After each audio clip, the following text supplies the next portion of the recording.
Nag-promise ka sa akin na hindi ka malilate. Sinundo ko pa si Mary Ann. Nag-promise ka rin sa akin na hindi mo isasama yung Mary Ann yan. Okay. Kaya ako sinama si Mary Ann kasi mag-una kami. At syempre, ikaw ang gusto kong unang makaalam ng dahil ikaw ang best friend ko.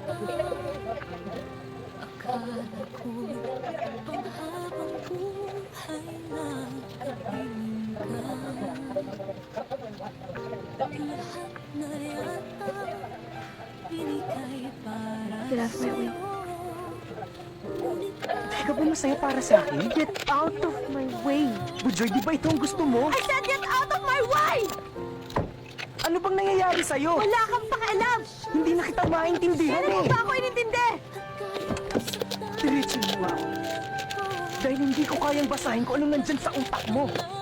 Kung galit ka, sabihin mo sa akin kung bakit.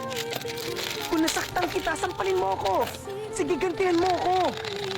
Matatanggap ko lahat dahil kaibigan mo ako eh. Oh yes! Kaibigan mo ako!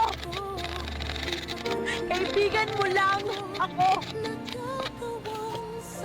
And that's all I ever was to you, Ned. Your best friend. Takuhan mo kung may problema ka. Nagkasunod, nagabigay ng advice, taga-enroll, taga-gawa ng assignment.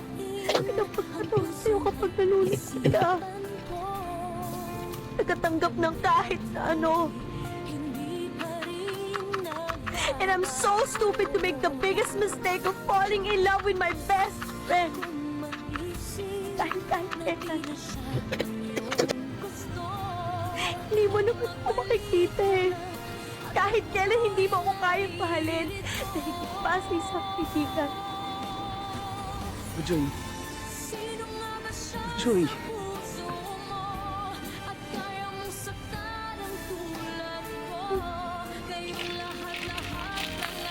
Ngayon, alam mo na. I think you can get out of my life.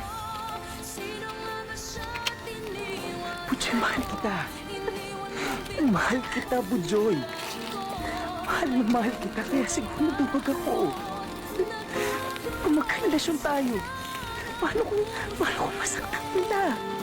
Bujoy, baka manito, Bujoy, na kaibigan. Wala pa.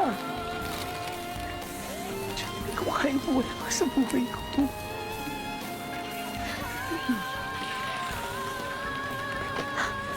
Ano gusto mo sabihin ko, Ned? Ano gusto mong maramdaman ko? Mahal mo ako, pero hindi mo na makaya paglapit yung pagmamahal mo sa akin. Gusto mong maniguro? Ned, hindi ka lang isang tuwag. Makasarili ka.